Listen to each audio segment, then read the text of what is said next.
ఉదాహరణకి మీరు ప్రపంచంలో ఎక్కడన్నా చూడండి, గుళ్ళు కూలగొట్టి గుళ్ళు పైన గోపురాలు తీసి మసీదుల కింద మింగేసినటువంటివే ఉంటాయి. స్తంభాలు కావచ్చు, లేకపోతే రాజమండ్రి కావచ్చు, కాశీ కావచ్చు, మధుర కావచ్చు. ఎక్కడైనా ప్రపంచంలో మసీదు మీద గుడి ఉందా? ప్రపంచంలో ఎక్కడైనా చర్చి మీద గుడి ఉందా? మహా అయితే కొనుక్కున్నాం.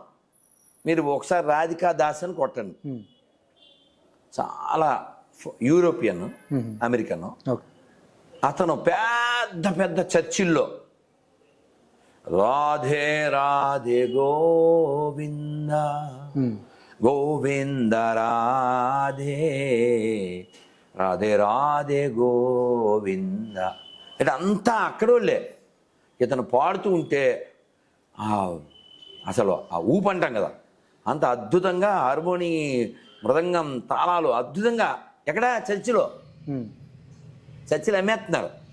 ప్రతి నెల 4000 చర్చిలు పోతున్నాయి ఫర్ సేల్. కొట్టేసారి నెట్లో చర్చ్ ఫర్ సేల్ అని మళ్ళీ కొట్టినా, ఇప్పుడు కొట్టినా 1,00,000 చర్చిలు రెడీగా ఉన్నాయి. 1,00,000 చర్చిలు. వాళ్ళు వెక్స్ అయిపోయారు, ఈ దరిద్రం మాకు వద్దని ఫిక్స్ అయిపోయారు.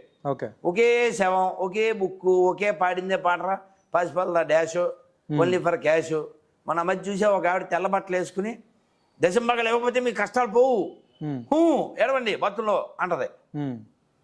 నేనేం చెప్తాను, ఉండిలో డబ్బులు వేద్దంట. నీ గుళ్ళో చూడు, ఉండి దించాం తెలుసా నీకు, ఉండిలో వేయించాం. అది మరి మనం అట్టుండదు మనతోని. చెప్పు. అయితే అదే విధంగా ఇప్పుడు నేను ఎందుకు చెప్పంటే అట్టుండదు మనతోని.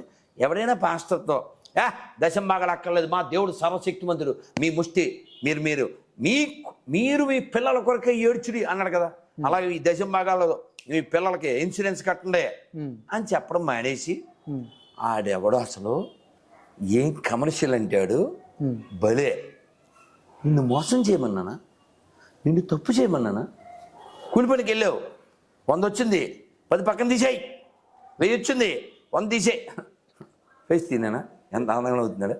అది ఎంత నవ్వులాటకుందంటాడు, అడుక్కోవడంలో అంత బాగా. నేను అదే క్వశ్చన్ జాన్పాల్ని అడిగినప్పుడు, జాన్పాల్ గారిని అడిగినప్పుడు ఆయన చెప్పారు, దశమ భాగం అడిగే ఏ ఒక్క పాస్టర్ కూడా నిజమైన పాస్టర్ కాదు, నిజమైన క్రైస్తవు కాదు అనేసి చెప్పడం జరిగింది. నేను ఎప్పుడో చెప్పాను కదా, వీళ్ళంతా క్రైస్తవులే కాదు, చీటర్స్, మన పుట్టినోళ్ళు, మ్యాటర్స్ లేనోళ్ళు, నీతి లేనోళ్ళు. కాబట్టి ఇది కాదు టాపిక్. మనకు కావాల్సింది ఏంటంటే, దైవాన్ని ఆరాధించడానికి వ్యక్తికి స్వేచ్ఛ ఉందా లేదా అది చెప్పు. ఉందా?